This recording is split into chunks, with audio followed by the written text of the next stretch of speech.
नमस्कार दोस्तों। स्वागत है आपका स्कूल गुरुजी पर। आओ अपनी पढ़ाई को मजेदार और आसान बनाएं।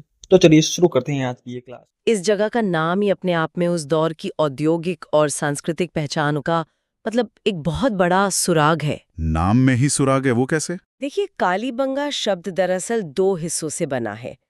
काली यानी काला रंग और बंगा यानी चूड़ियां। अच्छा, तो काले रंग की चूड़ियां। बिल्कुल। प्राचीन सरस्वती नदी, जिसे आज हम घग्घर हकरा प्रणाली कहते हैं, उसके किनारे बसे इस स्थान की जब खुदाई हुई ना, तो वहाँ काले रंग की पक्की मिट्टी यानी टेराकोटा की अनगिनत चूड़ियां मिली। अरे वाह, अनगिनत चूड़ियां। मतलब सिर्फ एक दो नहीं। हाँ, इतनी बड़ी संख्या में इन चूड़ियों का मिलना कोई इत्तेफाक तो नहीं हो सकता था। ये साफ दर्शाता है कि ये शहर महज कुछ किसानों की बस्ती नहीं था। तो फिर क्या था? यहाँ एक बेहद कुशल कारीगर वर्ग मौजूद था, जो बड़े पैमाने पर यानी मास प्रोडक्शन कर रहा था। ये एक बहुत ही दिलचस्प नजरिया है। आमतौर पर ना गहनों को हम सिर्फ श्रृंगार से जोड़कर देखते हैं। बिल्कुल सही कहा आपने। लेकिन अगर किसी जगह का नाम ही वहां के मास प्रोडक्शन पर पड़ जाए, तो इसका सीधा मतलब है कि वो शहर की इकोनॉमी का एक बहुत बड़ा हिस्सा रहा होगा। हाँ, एकदम सही बात है। लेकिन इतने समृद्ध शहर के खंडहर हजारों सालों तक रेत में दबे रहे। अ, इसका दुनिया के सामने आने का जो सफर है, वो भी तो काफी जटिल रहा है ना। बहुत जटिल। इस खोज की टाइमलाइन में एक बहुत बड़ा पैराडाइम शिफ्ट देखने को मिलता है। 1917-18 के आसपास ना, एक इतावली भाषाविद थे, लुइजी पियो टेसिटोरी। हम्म। उन्होंने सबसे पहले इन खंडरों की झलक देखी थी और वहां से कुछ कलाकृतियां भी खोजी थीं। तो क्या उन्होंने ही इसे सिंधु घाटी सभ्यता का हिस्सा माना था? नहीं, यही तो बात है। उस समय तक सिंधु घाटी सभ्यता जैसी किसी चीज की आधिकारिक खोज ही नहीं हुई थी। ओह अच्छा। तो टेसिटोरी को लगा कि शायद ये कोई प्रागैतिहासिक या बौद्धकालीन स्थल है। मतलब उस समय के ऐतिहासिक ढांचे में कालीबंगा फिट ही नहीं बैठ रहा था। मतलब सबूत तो सामने थे, लेकिन उन्हें समझने के लिए जो एक ऐतिहासिक संदर्भ चाहिए था, वो दुनिया के पास था ही नहीं। एकदम सटीक बात है। इसका असली संदर्भ तब समझ आया जब 1952 में भारतीय पुरातत्व सर्वेक्षण के अमलानंद घोष ने इन खंडहरों का मुआयना किया। और उन्होंने इसे हड़प्पा से जोड़ दिया। हाँ, उन्होंने इसे सीधे तौर पर हड़प्पा स्थल के रूप में पहचान लिया। इसके बाद 1960 से 69 के बीच बीबी लाल और बीके थापर के नेतृत्व में लगातार 9 साल तक व्यापक खुदाई हुई। 9 साल? ये तो बहुत लंबा समय है। बिल्कुल। और इस खुदाई ने एक ऐसा सच उजागर किया जिसने सबको चौंका दिया। यहाँ एक नहीं बल्कि दो अलग अलग सभ्यताओं की परतें एक के ऊपर एक बसी हुई थीं। यहाँ बात सच में बहुत दिलचस्प हो जाती है। क्या इसका मतलब ये है कि प्राचीन लोग भी हमारी तरह पुराने खंडरों के ऊपर अपने नए और बेहतर शहर बसा रहे थे? आप ऐसा कह सकते हैं। जैसे आज के दौर में पुराने शहरों को तोड़कर नई स्मार्ट सिटी बनती हैं। बिल्कुल। इसे ऐसे ही समझा जा सकता है, जो सबसे निचली परत थी जिसे कालीबंगन आई या पूर्व हड़प्पा काल कहा जाता है, उसका समय 3000 से 2700 ईसा पूर्व निर्धारित किया गया है। तो ये बस्ती कैसी थी? ये बस्ती किलेबंद तो थी, लेकिन घर कच्ची और धूप में सूखी ईंटों से बने थे। फिर एक ऐसा दौर आया जब इस बस्ती का पतन हुआ और उसके ठीक ऊपर कालीबंगन आई, यानी परिपक्व हड़प्पा काल का शहर बसाया गया। हाँ, जो कि 2600 से 1900 ईसा पूर्व का था। हाँ, इस नई परत में पक्की ईंटों का बड़े पैमाने पर इस्तेमाल शुरू हुआ और एक पूरी तरह से सुनियोजित अर्बन ग्रिड सामने आया। जब हम इस कालीबंगन 2 की अर्बन प्लानिंग की बात करते हैं ना, हाँ, तो डेटा कुछ ऐसी तस्वीरें पेश करता है जो आज के अर्बन प्लानर्स को भी सोचने पर मजबूर कर दे। बिल्कुल। उनकी नगर योजना कमाल की थी। शहर को 2 स्पष्ट हिस्सों में बांटा गया था। हाँ? पश्चिमी टीला, जिसे सिटाडेल कहते हैं, जो ऊंचा और किलेबंद था, जहां संभवतः प्रशासनिक वर्ग रहता होगा। हाँ, और दूसरा हिस्सा पूर्वी टीला था। सही कहा। पूर्वी टीला यानी लोअर टाउन, जो आम आबादी के लिए था। लेकिन जो चीज मुझे सबसे ज्यादा चौंकाती है, वो है उनकी सड़कों का अलाइनमेंट। उनकी सड़कें एक दूसरे को समकोण पर काटती थीं, राइट एंगल्स पर, जिससे पूरा शहर एक शतरंज के बोर्ड की तरह ग्रिड पैटर्न में बंट जाता था। और ये सिर्फ एक डिजाइन तो नहीं था। बिल्कुल नहीं।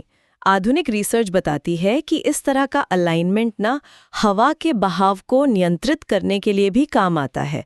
मतलब सीधी सड़कें शहर की प्राकृतिक वेंटिलेशन में मदद करती थीं। और शायद यही वैज्ञानिक सोच उनके पब्लिक हेल्थ और जल निकासी व्यवस्था में भी साफ दिखती है। हाँ, उनका ड्रेनेज सिस्टम तो पूरी दुनिया में मशहूर है। हाँ, लगभग हर घर में एक बड़ा आंगन, 6-7 कमरे, और सबसे हैरान करने वाली बात, कालीबंगा के लगभग हर घर में अपना एक निजी कुआं था। ये सच में एक असाधारण बात है।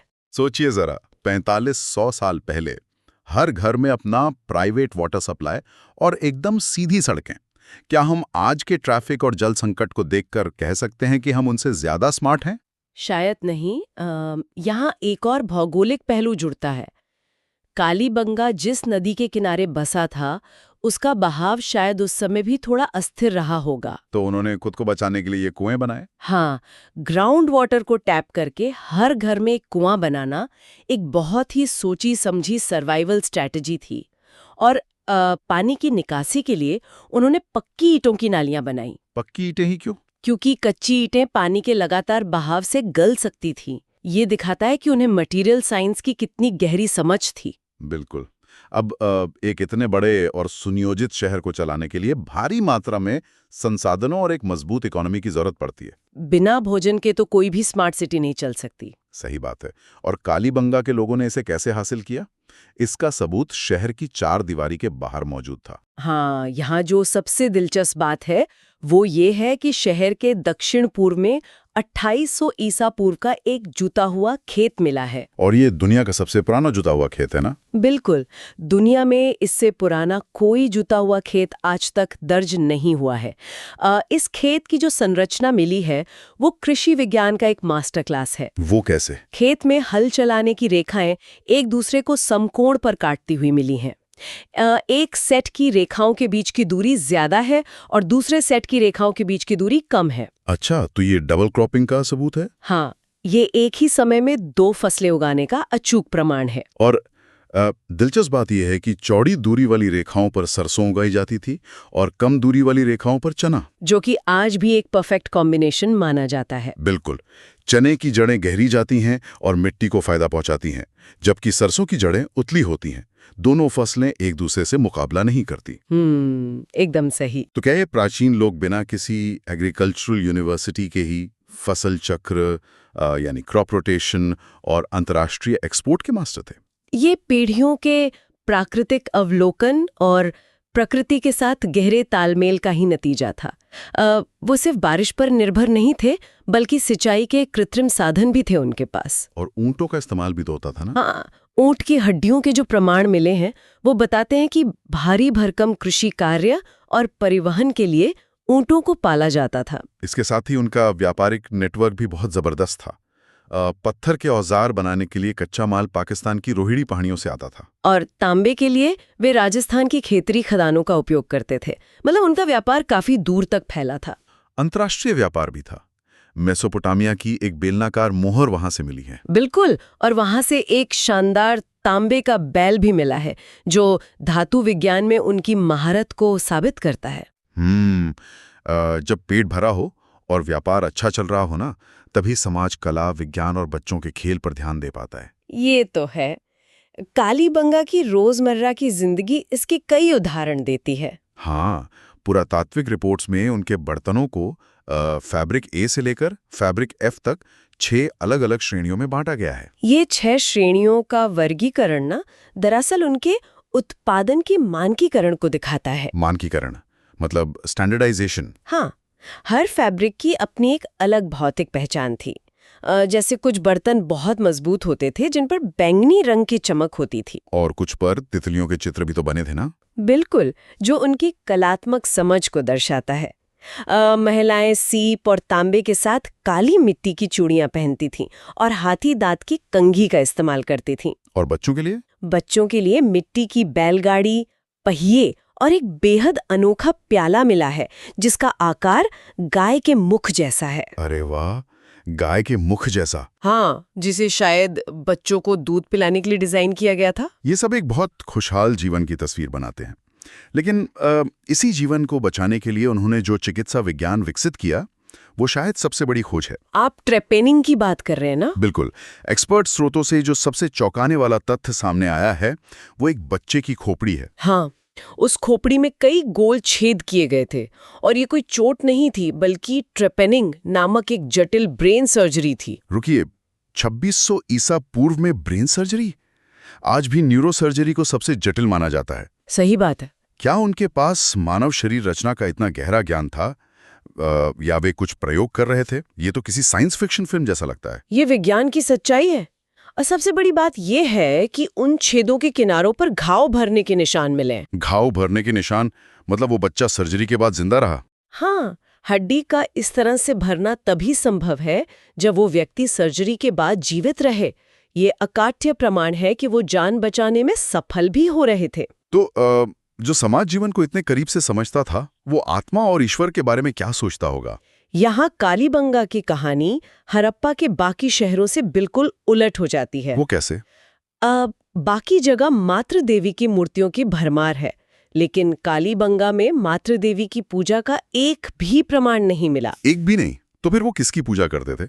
पश्चिमी टीले पर पक्की ईंटों के चबूतरों पर एक कतार में 7 रहस्यमयी अग्नि वेदिकाएं मिली हैं। 7 अग्नि वेदिकाएं?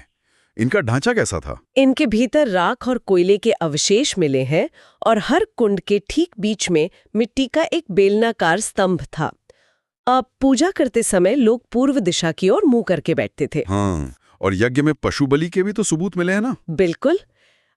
एक त्रिकोना टेराकोटा का टुकड़ा मिला है। उसके एक तरफ एक व्यक्ति जानवर को खींचकर ले जा रहा है और दूसरी तरफ एक सींग वाले देवता की आकृति है, जिसे पशुपति शिव का आरंभिक रूप माना जा सकता है। अग्नि वेदिकाओं के पास जली हुई हड्डियां पशु बलि का पक्का संकेत देती हैं। तो इसका मतलब है कि एक ही विशाल सभ्यता के भीतर ना अलग अलग शहरों में धार्मिक मान्यताएं बिल्कुल अलग हो सकती थी। ये तो आज के भारत की तरह ही विविध था। बिल्कुल, डाइवर्सिटी उनकी पहचान थी। और ये विविधता सिर्फ जीवन में नहीं बल्कि मौत के बाद के अनुष्ठानों में भी थी। हाँ, हर महान कहानी का एक अंत होता है। कालीबंगा का जो कब्रिस्तान मिला है उसमें अंतिम संस्कार के 3 अलग-अलग तरीके मिले हैं। हाँ, शहर के दक्षिण पश्चिम में जो कब्रिस्तान है उसमें पहला तरीका आयताकार कब्र का था, जो शायद आम लोगों के लिए था, जहां शव सीधा लेटा होता था। और दूसरा कलश शवाधान था।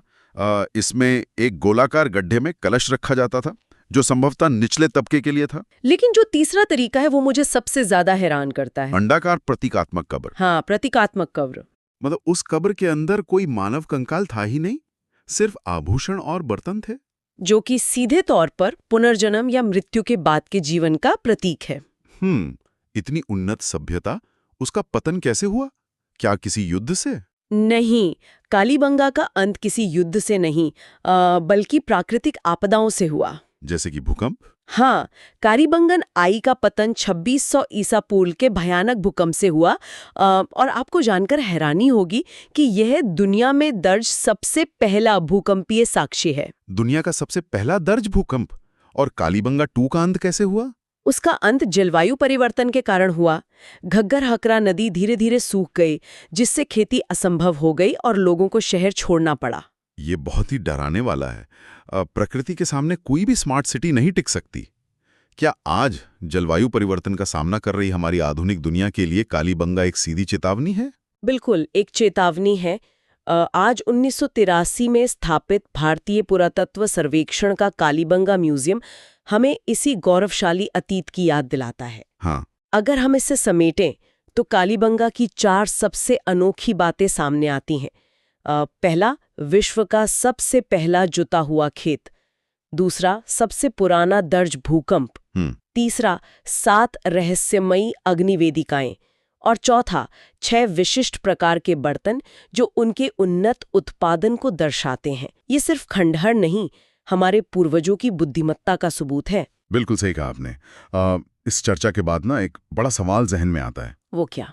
जब सरस्वती नदी सूखने लगी होगी और कालीबंगा के लोगों ने अपने घर, अपने कुएं और अपने खेतों को हमेशा के लिए छोड़ दिया होगा, तो वे कहाँ गए? ये एक बहुत गहरा सवाल है। क्या वे पूरी तरह खत्म हो गए, या उनकी उस स्मार्ट इंजीनियरिंग और कृषि तकनीक का ज्ञान आज भी हमारे भारत के किसी न किसी हिस्से के गांवों में, हमारी परंपराओं में जिंदा है? मुझे तो लगता है कि वो ज्ञान आज भी कहीं ना कहीं हमारे बीच मौजूद है। बिल्कुल।